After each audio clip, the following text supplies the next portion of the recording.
धरती गोल है, ये क्या कहा जाता है कि साहब पहले यूरोप वालों ने हमको बताया कि धरती गोल है, जबकि मैं किसी के भावना आहत नहीं करना चाहता, पर लिखा तो वहाँ किताब में आज तक है कि धरती चपटी है और धरती स्थिर है। खैर कोई बात नहीं, हमारे यहाँ ज्योग्राफी को हिंदी में क्या कहते हैं, तो नाम से ही गोल है, मतलब कहीं कोई संदेह ही नहीं है कि गोल था। दूसरा, आपने वाराह अवतार देखा होगा, तो वाराह के दांत में फंसी हुई धरती गोल है कि चौकोर है, तो सदैव से गोल है। उसके बावजूद हमें समझाया जाता है कि गोल धरती है, ये उन्होंने हमको बताया। कलकत्ता के पुलिस कमिश्नर को मार दिया गया और वाइसराय हार्डिंग के ऊपर बम फेंक दिया गया था। कभी आप कल्पना करें जरा उस सरकार की कि वाइसराय पे बम, असेंबली में बम, पुलिस कमिश्नर की हत्या, खजाना लूट गया, शस्त्रागार लूट गया, सरकार तो हिल गई होगी। उनका बेचारों का कोई योगदान ही नहीं था, सारा योगदान एकमेव था। तो मेरे विचार से सारा योगदान उनका था, जिन लोगों के जो काला पानी सह रहे थे उनका योगदान नहीं था, जिन्हें कोल्हू में बैल की तरह जोत दिया गया उनका योगदान नहीं था, जो जेल में रह रहे थे पर जलवे से रह रहे थे, जो किताब भी लिख रहे थे, सेक्रेटरी भी उनके साथ था और एक नहीं 3-3 4-4 किताबें लिखी, जिनके वाइसराय के साथ अत्यंत मधुर पारिवारिक संबंध थे, वो संघर्ष कर रहे थे। ऐसा अद्भुत इतिहास जो हमारे यहां बताया गया है। तो एक बार मुझे याद है कि एक टीवी डिबेट हो रही थी, तो उसमें यह हुआ कि अमेरिका ने मदद पाकिस्तान को रोक दी। तो वो पाकिस्तान की तरफ से एक पत्रकार महोदया बैठी थी, उन्होंने कहा जी आपको मदद की ज़रूरत होगी, हमें मदद की ज़रूरत नहीं है। तो हमने कहा जी हम अमेरिका से क्या लेते हैं ये इंपॉर्टेंट नहीं है, हम अमेरिका को क्या देते हैं। तो जैसा कि अभी वो बता रहे थे, गूगल का चीफ हमारा है, माइक्रोसॉफ्ट का चीफ हमारा है, पेप्सी की चीफ इंदिरा नूई इंडियन है, इससे पहले मास्टर कार्ड का चीफ इंडियन रह चुका है, सिटी बैंक का चीफ इंडियन रह चुका है, इतनी बड़ी बड़ी ग्लोबल कंपनीज के चीफ हमारे हैं। मैंने कहा आपके यहाँ भी बहुत सारे चीफ हैं, लश्कर तैयबा का चीफ है, जैश ए मोहम्मद का चीफ है, अलकायदा का चीफ होता है। मैंने कहा इतना बड़ा अंतर है कि हम 75 साल में कहाँ पहुँचे हैं कि अमेरिकन मल्टीनेशनल्स भारत में आती हैं टैलेंट हंट के लिए और अमेरिकन फौजें पाकिस्तान में जाती हैं टेररिस्ट हंट के लिए। कभी ओसामा बिन लादेन मारा जाता है एबटाबाद में, तो कभी पाकिस्तान के बॉर्डर पर अमन अल जवाहिरी मारा जाता है। और इतना ही नहीं, हम अमेरिका को सिर्फ इतना ही नहीं देते हैं। जैसा कि अभी मोहित जी कह रहे थे कि भाई मैं तो बिजनेस का व्यक्ति हूं, तो समाज, राजनीति, आध्यात्म, इस विषय पर तो मैं नहीं बोलूंगा। मैं तो बताता हूं कि बिजनेस और आध्यात्म का भी हमारे यहां कैसा कनेक्शन है। हम सब व्हाट्सएप यूज करते हैं, फेसबुक यूज करते हैं, तो उसका ओनर कौन है? Mark Zuckerberg. जो लोग आईफोन यूज करते होंगे पता होगा कि एप्पल का फाउंडर कौन था? Steve jobs. अब ये मार्क जुकरबर्ग ने खुद कहा कि एप्पल के फाउंडर स्टीव जॉब्स ने उनसे कहा था कि अगर जिंदगी में कभी इतना बुरा वक्त आ जाए कि तुम्हें लगे कि तुम्हारा कॉन्फिडेंस ही खत्म हो गया है, पूरी तरीके से हताश हो गए हो, तो ऐसा करना, भारत में जाना, वहां नैनीताल जिले में कैची में नीम करोरी बाबा का एक आश्रम है, वहां जाके तुम्हें एक नई ऊर्जा मिलेगी। और मार्क जुकरबर्ग ने कहा कि मैं आया, वो दौर जब आया और मुझे एक नया कॉन्फिडेंस मिला और जाके फिर मैंने नए सिरे से यह रचना प्रारंभ की। तो हम बिजनेस के साथ साथ हम यह भी देते हैं, तभी हमने कहा कि हम सोने की चिड़िया के साथ साथ जगत गुरु भी बनेंगे, यही हमारा भवितव्य है। परंतु इस अमृत काल से पहले हमें यह भी समझना होगा कि अमृत तो बाद में आता है, सागर मंथन में विष पहले आता है। बहुत सारा विष हमारे दिमागों में भरा हुआ है। जो अभी उल्लेख किया गया कि प्रधानमंत्री जी ने 5 प्रण कहे, तो पहला प्रण क्या था कि हमें विकसित राष्ट्र बनना। अब छोटी मोटी बात नहीं सोचनी, जिसके विषय मैंने बताया। दूसरा प्रण क्या था? गुलामी की हर चीज को छोड़ना है। और यह बात उन्होंने ऐसे ही नहीं कही। नॉर्मली सरकारें आती हैं, वो कहती हैं हमने इतने नए नियम और बना दिए। हमारी सरकार ने पिछले 8 साल में 1500 से लेकर 1800 पुराने नियम समाप्त कर दिए, जिनकी कोई जरूरत नहीं थी। और कैसे कैसे नियम? एक बार अमित शाह जी ने मुझे बताया कि जब वो गुजरात के गृह मंत्री थे, तो 1965 के युद्ध के समय क्या होता था कि पाकिस्तान अपनी तरफ से गुब्बारों के द्वारा कुछ पैम्फलेट्स भारतीय क्षेत्र में छोड़ देता था। उनका कहना था 2001 तक उसकी रिपोर्ट बन के आती थी कि इस हफ्ते कोई गुब्बारा या उसके द्वारा कोई पैम्फलेट भारत के क्षेत्र में नहीं लाया गया और उसके लिए भी ड्यूटी लगी रहती थी। ये उदाहरण है कि कितने रिडंडेंट यानी कालबाह्य नियम भी थे, उन सबको समाप्त किया। उसके बाद आगे बढ़े तो जो पुरानी चीजें हैं रिडंडेंट हो गई हैं, उनको समाप्त करने की भी जरूरत थी। पर हमारे मन में विष कैसे भरा रहता है, मैं आपको एक उदाहरण देना चाहता हूं आप ही के क्षेत्र से। यहां अहिल्याबाई होलकर जी का पुण्य स्थान है। आपने अहिल्याबाई जी का नाम किसके नाम पे पढ़ा? अहिल्या जी के नाम पे पढ़ा। हम सब ने वो कहानी सुनी, गौतम ऋषि की पत्नी अहिल्या थी, इंद्र ने आकर संपर्क स्थापित कर लिया, इसलिए वो पत्थर बन गई। फिर भगवान राम के द्वारा उनकी मुक्ति हुई। कितना गलत है, महिलाओं के साथ कितना अत्याचार होता था, यही दिमाग में भरा हुआ है ना। पर आप में से किसी ने कभी ध्यान दिया कि अहिल्या शब्द और गौतम शब्द और राम शब्द का अर्थ क्या है? अहिल्या का अर्थ होता है जिसे हिलाया ना जा सके। देखिए, ये सब हमारे अंदर की चेतना के द्वंद्व का प्रकटीकरण है। क्योंकि जब भगवान जन्म लेते हैं तो केवल एक सामान्य, उसके लिए लीला क्यों कहते हैं, वो एक एक जून के जीवन की घटना हमारे अंदर की चेतना का एक प्रकटीकरण है। मन की वह अवस्था जिसे विचलित नहीं किया जा सके, जिसे जरा भी हिलाया ना जा सके, वह है अहिल्या। जब मन उस अवस्था में पहुंचता है। अहिल्या किसकी पत्नी है? गौतम ऋषि की। तम शब्द का अर्थ क्या है? अंधकार। गौ का अर्थ होता है जाना। जब आप अंधकार के परे चले जाते हैं और ज्ञान के प्रकाश का साक्षात्कार करते हैं, तब चेतना उस अवस्था में पहुंचती है जिसे विचलित नहीं किया जा सकता। यह गौतम और अहिल्या के पति पत्नी होने का अर्थ है। और इसमें एक और बात है, आपको नहीं पता होगा, यह अंग्रेजी का जो गो शब्द है ना, जिसका मतलब जाना, वो संस्कृत के गो से निकला है। यही गो शब्द का अर्थ है जाना। गौतम का यही अर्थ है, तम के परे जाना। 10 बार आया है रामचरितमानस में, गो गोचर लग जा मन जाई तो जानो माया भरमाई। मगर हमारे दिमाग में भरा है कि गो अंग्रेजी का शब्द है। हमारे यहां गोचर, ग्रहों की गति को गोचर कहते हैं ना। आज का गोचर, ज्योतिषी से पूछे, कहता आज का गोचर, ये सब गो शब्द जाने से बना है। अब इंद्र कौन है? इंद्र शब्द का अर्थ जानते क्या है? बहुत बार हम लोगों ने सुना, खूब हमारे यहाँ कहानियों में है कि जैसे ही कोई एक ऋषि तपस्या करने लगा तो इंद्र ने जो है अपना अप्सराएं भेजकर उसकी तपस्या भंग करने का प्रयास किया, क्योंकि इंद्र का आसन डोलने लगा। इसका क्या अर्थ है? इंद्र शब्द का अर्थ जानते क्या है? आपने ईंधन वर्ड सुना है? फ्यूल के लिए यूज होता है, सोर्स ऑफ एनर्जी। ये ईंधन शब्द इंद्रन शब्द का अपभ्रंश है। इंद्रिय शब्द इंद्र से निकला है। हमारी सारी सांसारिक इंद्रियों की जो सोर्स एनर्जी है, दैट इज इंद्र। और जब कोई तपस्या करता है तो इसका अर्थ क्या हुआ? वो इंद्रियों को कंट्रोल करने की कोशिश करता है, तो इंद्र का आसन डोलता है, यानी इंद्रियों की सत्ता कमजोर पड़ती है।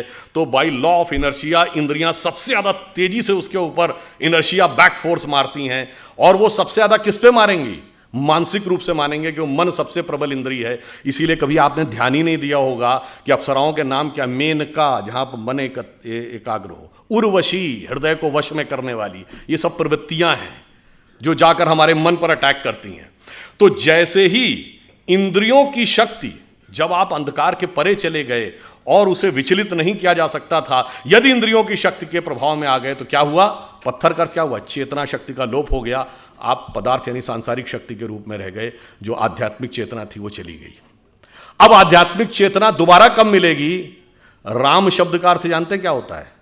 हिंदी या संस्कृत में शब्द है, रम धातु से बना है, जिसका अर्थ होता है रमना। रमनते इतराम, रमणीक स्थान, रमता जोगी। यानी किसी भी चीज जिस चीज में सेटल्ड होती है उसको रमना कहते हैं। इसीलिए राम शब्द का तात्विक अर्थ है रमनते इतरामा, अर्थात वह तत्व जिसमें सारा संसार सेटल्ड है। फिर यानी वही divine element which beholds the entire universe, फिर जब उसके साथ दोबारा संपर्क होगा, that conscious energy will revive और वर्ल्ड एनर्जी विल डिसअपियर। मगर हमारे दिमाग को क्यों, अब ये क्यों, किन्हों ने पढ़ाया गया जानते हैं क्यों?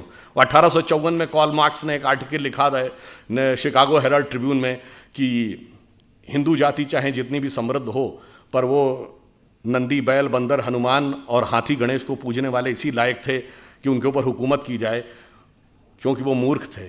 मान्यवर, हम मूर्ख नहीं थे, इतना समझने लायक बुद्धि आपके पास नहीं थी, क्योंकि आपने ना कभी भारत में आए, ना आपने भारतीय संस्कृति पढ़ी, ना आपने संस्कृत पढ़ा, और आपने कुछ नहीं पढ़ा, और उसके बावजूद बैठे बैठे व्याख्या दे दी। और मैं पुनः यह बात चुनौती से कहता हूं, किसी मार्क्सवादी ने वैदिक संस्कृत पढ़ी ही नहीं, जैसे कोई आईआईटी या इंजीनियरिंग कॉलेज में जाकर बीटेक करे नहीं और इंजीनियरिंग पे भाषण देने लगे, उसी प्रकार कोई मार्क्सवादी बताए उसने किस वैदिक गुरुकुल में जाकर वैदिक संस्कृत पढ़ी है और फिर वेदों पे कमेंट्री की है, अंग्रेजी में पढ़ के वेदों पे कमेंट्री की है।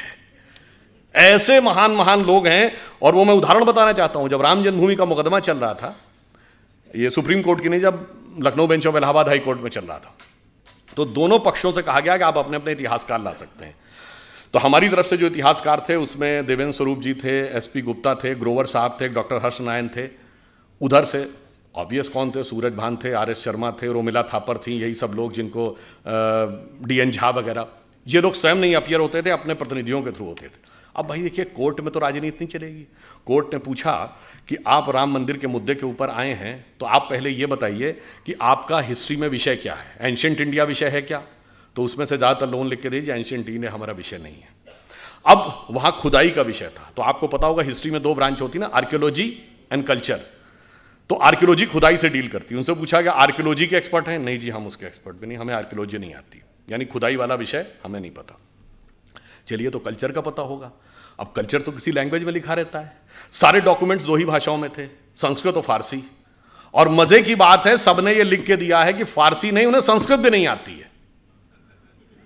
यानी ना खुदाई जानते थे, ना लिखाई जानते थे, और दावा ये सारी खुदाई जानते थे। वो आके हमको समझाते थे, जबकि हमारी तरफ से लोग ऐसे थे जो संस्कृत भी जानते थे, फारसी भी जानते थे। डॉक्टर हर्ष नारायण श्रीवास्तव को मैं व्यक्तिगत रूप से जानता हूँ, जितने बड़े संस्कृत के विद्वान थे उतने बड़े फारसी के विद्वान थे। इसलिए जब बाबरी मस्जिद वाले कोई डॉक्यूमेंट देते थे फारसी का और उसका ट्रांसलेशन करके देते थे, तो डॉक्टर हर्ष नारायण को दिया जाता था टू वेट दैट ट्रांसलेशन, कि भाई जो ये ट्रांसलेशन है ये यही है या इसमें कोई एक आध नुक्ते का हेर फेर है।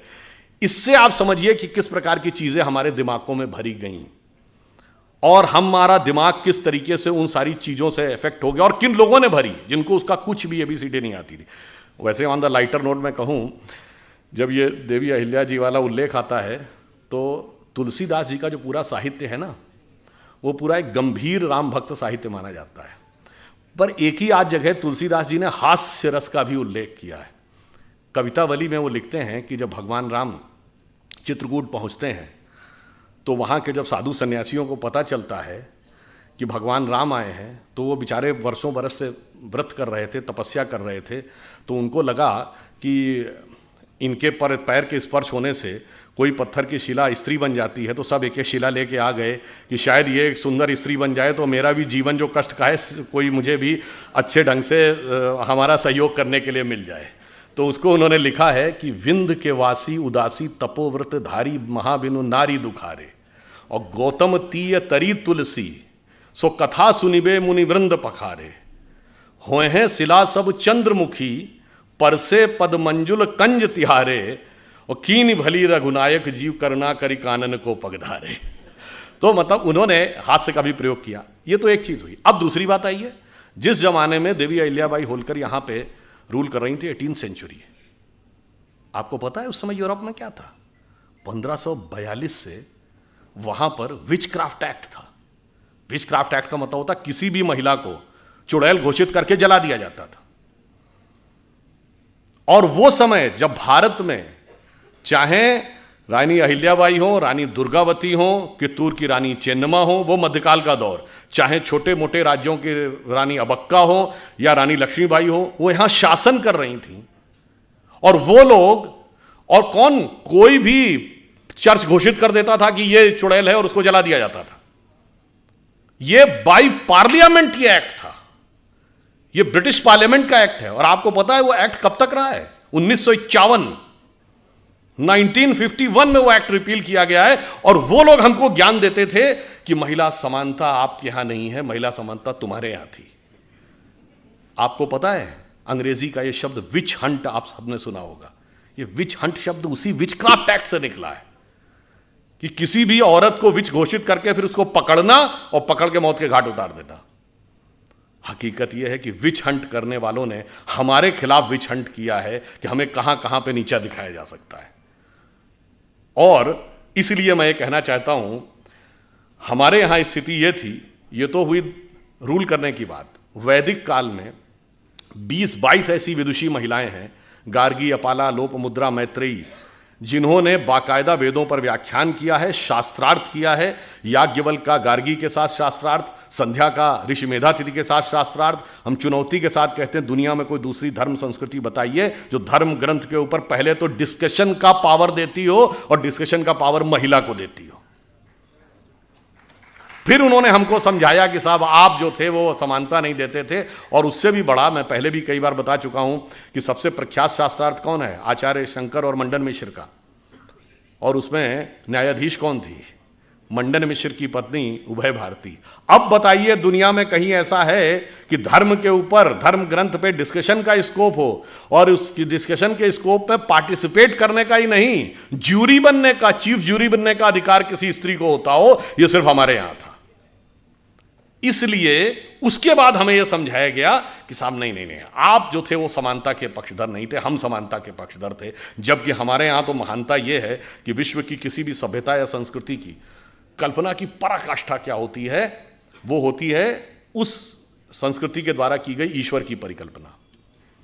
और मैं विनम्रता से पर दृढ़ता से कहता हूं, विश्व की सभी संस्कृतियों में ईश्वर सिर्फ पुरुष है। स्त्री तत्व का कोई स्थान ईश्वर में नहीं है। सिर्फ हमारे यहां अर्धनारीश्वर की परिकल्पना है भगवान शंकर में। और वो किस प्रकार का स्वरूप है, जिसको कालिदास ने अपने कुमार संभवम के प्रथम श्लोक में लिखा है, वागार्थमि संप्रक्त रघुवंश में, वागार्थमि संप्रक्तो वागार्थमि प्रतिपतये जगतः पितरो वंदे पार्वती परमेश्वरो। अर्थात भगवान शंकर में शंकर पार्वती के रूप में वह अर्धनारीश्वर स्वरूप उस प्रकार मिलकर संसार की रचना करता है जैसे वाक और अर्थ, जैसे कविता में शब्द और अर्थ। अकेले अर्थ का कोई औचित्य नहीं जब तक शब्द में व्यक्त ना हो, और शब्द का कोई मीनिंग नहीं जब तक उसका कोई अर्थ ना हो। तो आप यह समझिए कि इस प्रकार का जहां पर इवन अगर आप में से जो लोग हिंदी साहित्य पढ़े होंगे तो निराला की वो प्रसिद्ध कविता आपको याद होगी ना, तुम तुंग हिमालय श्रृंग और मैं चंचल गत सुर सरिता, तुम विमल हृदय उच्छ्वास और मैं कांत कामिनी कविता। तो आप ये सोचिए जहां पर इतना सुंदर सामंजस्य, जहां पर कोई स्थान ही नहीं, वो आके हमको ये समझाते हैं कि साहब आप जो थे वो समानता के पक्षधर नहीं थे। अब दूसरी चीज हमें क्या समझाया जाता है, जो विष हमें अपने दिमागों से निकालना है, कि हम ज्ञान के नहीं थे, हम वैज्ञानिक नहीं थे, हम अवैज्ञानिक थे, हम इलॉजिकल थे। और जबकि फैक्ट ऑफ द मैटर है कि आप ये देखिए जितने बड़े बड़े विज्ञान की खोज हुई। अब उदाहरण के लिए मैं सिर्फ ये बताना चाहता हूँ, ये अगस्त का महीना एक और चीज़ के लिए भी जाना जाता है। मैं सिर्फ आपको दो उदाहरण दूंगा। एक, एटम बम का पहली बार प्रयोग 6 अगस्त को हिरोशिमा पे हुआ था। Who was considered the father of the atom bomb? Robert Oppenheimer. और जब 16 जुलाई 1945 को अमेरिका में बिकनी हिल पे पहला एटम बम का सक्सेसफुल प्रयोग हुआ था, उसको देखने के बाद रॉबर्ट ओपेनहाइमर ने पहला शब्द बोला था कि मुझे भगवत गीता का वह श्लोक याद आ रहा है जिसमें भगवान ने कहा है यदि सृजन मैं हूं तो विनाश भी मैं ही हूं। वह वेद और गीता को पढ़ता था। कौन? Father of the atomic. और आजकल फिल्म चली हुई ना रॉकेटरी, आप में से बहुतों ने देखी होगी। सबसे कठिन विषय विज्ञान का किसको माना जाता है? Rocket science. अब आपने कभी सुना है कि father of the rocket science किसको कहा जाता है? एक जर्मन वैज्ञानिक था वर्नर वॉन ब्रॉन, जिसने सबसे पहले रॉकेट इंजन बनाया, उसको कहा जाता फादर ऑफ द रॉकेट।